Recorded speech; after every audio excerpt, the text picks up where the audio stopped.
So my pearl for you today is to lead by serving others with kindness, empathy, and a couple of brain tricks up your sleeve to help you with doing that.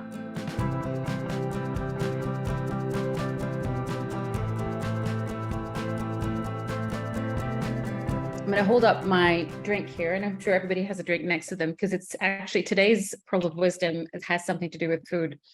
A few years ago, I was fortunate to attend an international educators conference in my school.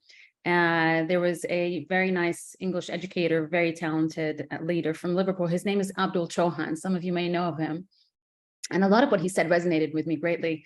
But in his presentation, one of the main things that he said was that most of his problem solving with his team was always around a meal at his school cafeteria. And he even invested in, a really high quality chef to make sure that the food was always good, and that everybody was nicely fed.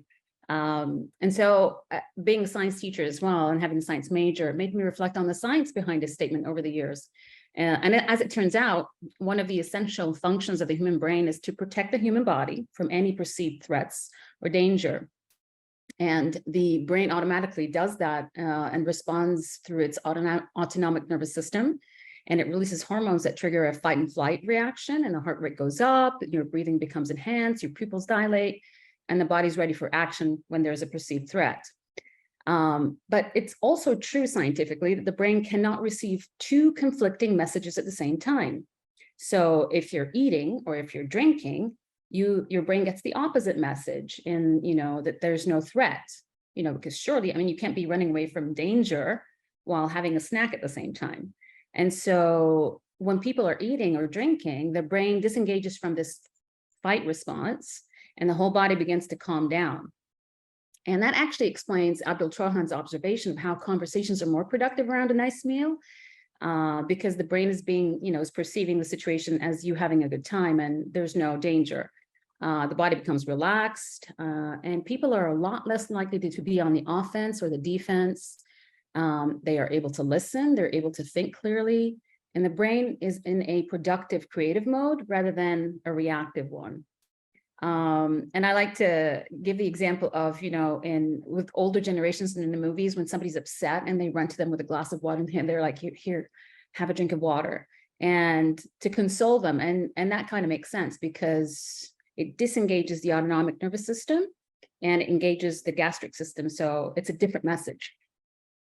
And as an administrator, all of us most of us are in that role, or teacher leaders or counselors, one of our main roles is really problem solving. And how many times have parents and students and teachers and peers walked in and they're upset and they're emotional?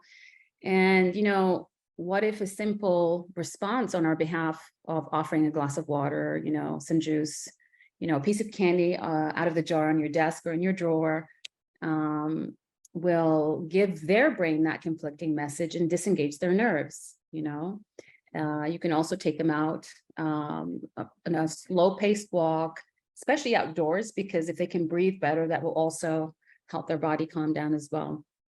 But another nice trick is also an interesting technique, which is called mirroring. I read about this from a hypnotherapist, and he's called one of the fathers of modern hypnotherapy, Milton Erickson.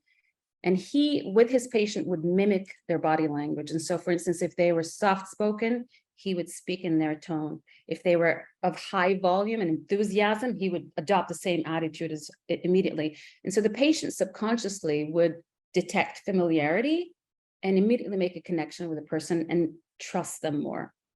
And so, using food and beverages and something like mirroring by, the Milton technique are effective ways of helping people, in your office feel calmer and more trusting.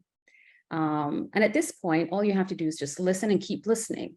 They have a story to tell, and it's very important for them to feel heard. Another smaller trick would be to repeat some of those phrases back in their own words back to them. That way they feel even more heard. And then the solutions can come later. And as you know, most of the time, sometimes they come up with their own solutions themselves. But it's about building those trusting relationships with those who have actually chosen to walk into your office to talk about that. Maya Angelou has a famous quote, and she says, "People will forget what you said, People will forget what you did, but people will never forget how you made them feel. And so my pearl for you today is to lead by serving others with kindness, empathy, and a couple of brain tricks up your sleeve to help you with doing that. And that's all. Thank you. Thank you, Dina. Thank you so much.